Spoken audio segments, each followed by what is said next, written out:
Bonjour les enfants, j'espère que vous allez bien. Le cours d'aujourd'hui concerne toujours le thème 9, variation génétique et santé.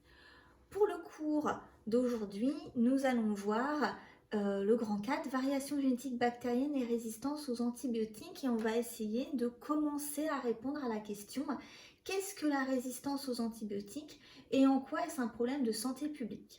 On ne va pas pouvoir répondre à toute cette problématique aujourd'hui, d'où l'intérêt de la couper en deux, et nous allons pour cette séance voir comment expliquer l'apparition et la propagation de souches bactériennes résistantes. Alors pour cela, nous allons faire l'activité 4A qui concerne à observer la sensibilité des bactéries à divers antibiotiques. Donc, une démarche historique. Le médecin Alexander Fleming cultive des staphylocoques dorés pour ses recherches et après quelques jours de vacances, il va observer des taches dans les boîtes de pétri. C'est les taches qu'on voit ici et là. Il comprend qu'une de ces cultures a été contaminée par une souche de champignon, Penicillium, qui vient du laboratoire voisin. Donc ces taches, ça correspondrait à des champignons, à des moisissures. Et il découvre par hasard le pouvoir inhibiteur de ces moisissures sur les colonies bactériennes, puisqu'on voit que tout autour du champignon, on n'a pas le développement des colonies bactériennes ici en rouge, et c'est ce qu'on voit avec cette légende zone de destruction des staphylocoques. Et à partir de 1929, donc la pénicilline est étudiée puis utilisée comme principe actif dans des antibiotiques. Alors, les bactéries, tout d'abord, sont des organismes unicellulaires qui présentent une cytoplasme qui est doublée d'une paroi rigide. Et les antibiotiques, elles, sont des molécules qui sont naturellement produites par les micro-organismes, comme on a vu tout à l'heure le champignon Penicillium, pour lutter contre elles. Donc, ce sont des molécules qui sont généralement ont un effet mortel sur les bactéries en bloquant certaines réactions de leur métabolisme. Par exemple, les pénicillines sont des antibiotiques qui vont détruire la paroi bactérienne et on voit ici chez notre bactérie témoin le cytoplasme, ici le membrane plasmique là et la paroi tout autour, alors qu'après l'action de la pénicilline, après l'action de l'antibiotique, on a la paroi qui est détruite. Ces antibiotiques, les pénicillines, sont les plus utilisés en France. Alors, les pénicillines sont des antibiotiques de type bêta-lactamine, c'est-à-dire qu'ils vont détruire la paroi bactérienne, comme on voit ici. Mais il existe d'autres familles d'antibiotiques ayant le même mécanisme d'action sur ces bactéries, comme par exemple des antibiotiques qui sont des glycopeptines ou des phosphomycines. On peut avoir également d'autres antibiotiques dont le mécanisme d'action est différent. Par exemple, ils vont pouvoir détruire la membrane plasmique ou encore empêcher la réplication semi-conservative ou encore permettre à ce que la fabrication des protéines ne se fasse pas.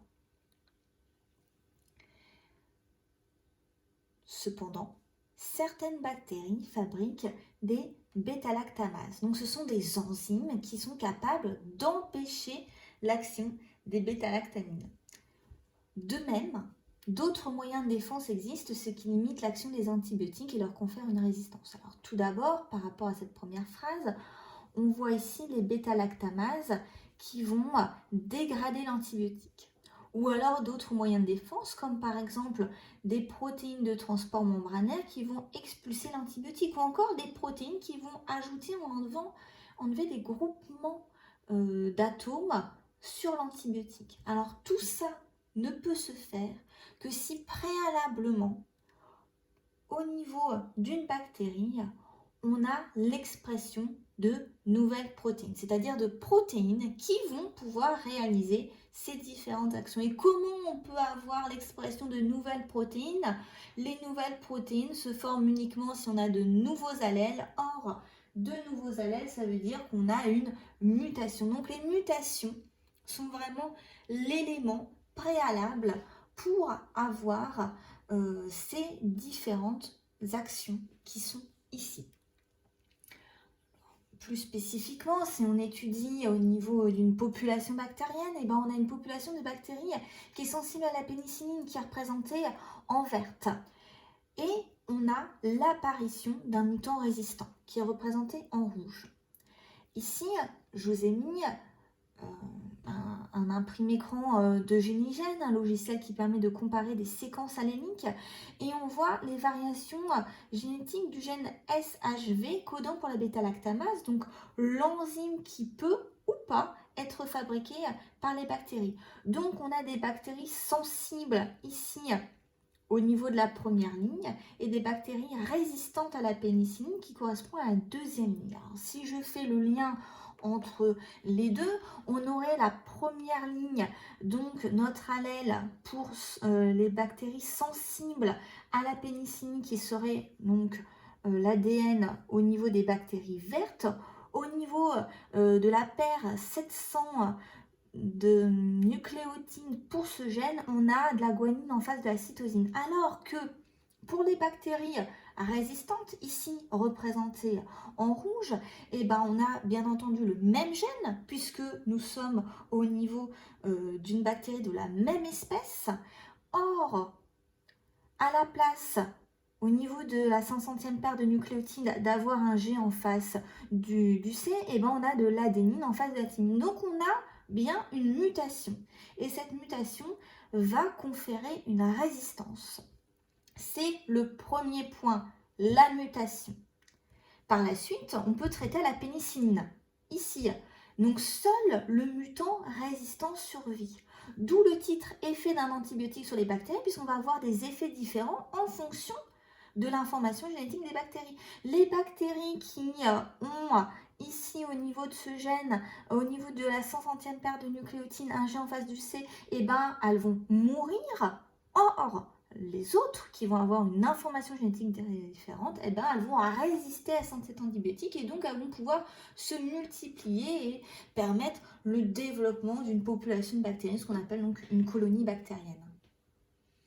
La présence d'antibiotiques va engendrer la mort de la plupart des bactéries, sauf des bactéries résistantes. Les bactéries ne sont pas des agents mutagènes.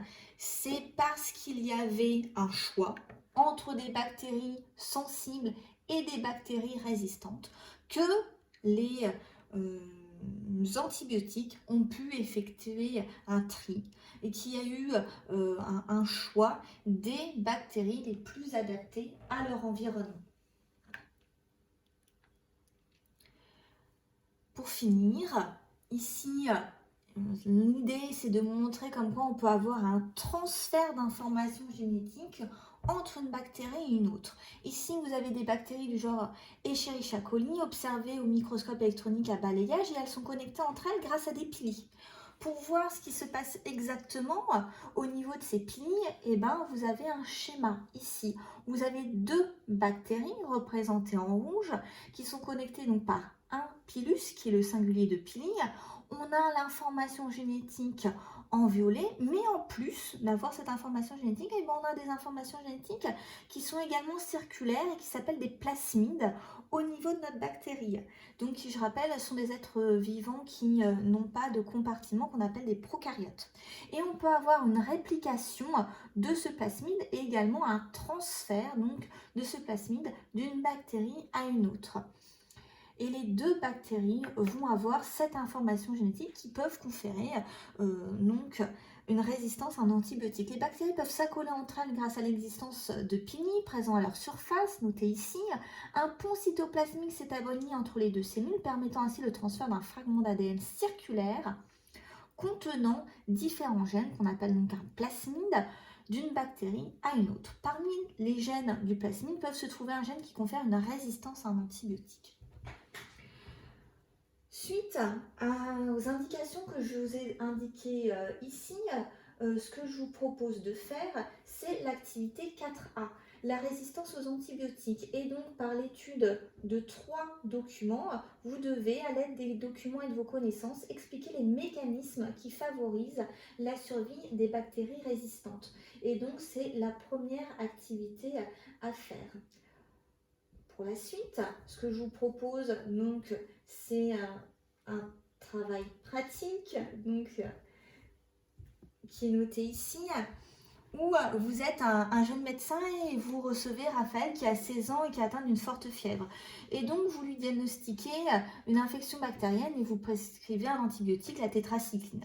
Cependant, après 15 jours de traitement, Raphaël revient vous voir et on décide de faire un prélèvement d'urine et de les envoyer à un laboratoire de bactériologie afin d'identifier le ou les micro-organismes responsables de son infection. Et après quelques jours, donc, on vous dit que c'est une bactérie Escherichia coli qui a été identifiée.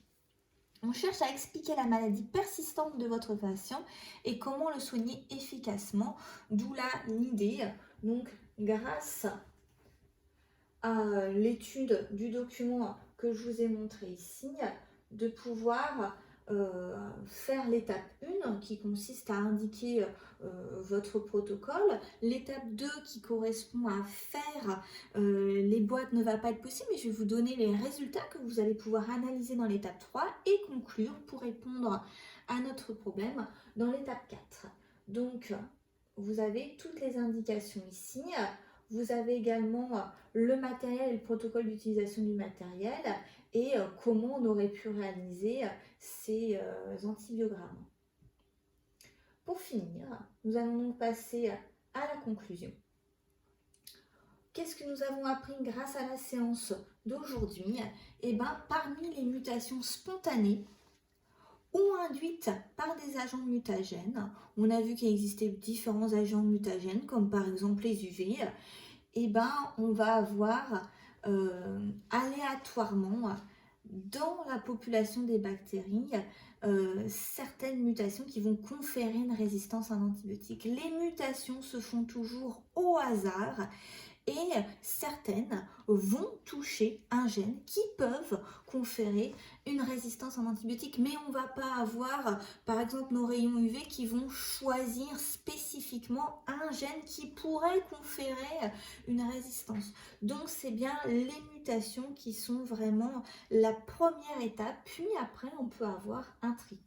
Les antibiotiques, en supprimant les bactéries sensibles, diminuent la comparaison entre bactéries sensibles et les bactéries résistantes et donc va augmenter la proportion de bactéries résistantes. Donc nous avons aujourd'hui fini la séance qui permettait de répondre à la problématique comment expliquer l'apparition et la propagation de souches bactériennes résistantes. J'espère que vous avez passé un agréable moment en ma compagnie. Je vous souhaite une bonne fin de journée. Au revoir et à la prochaine séance.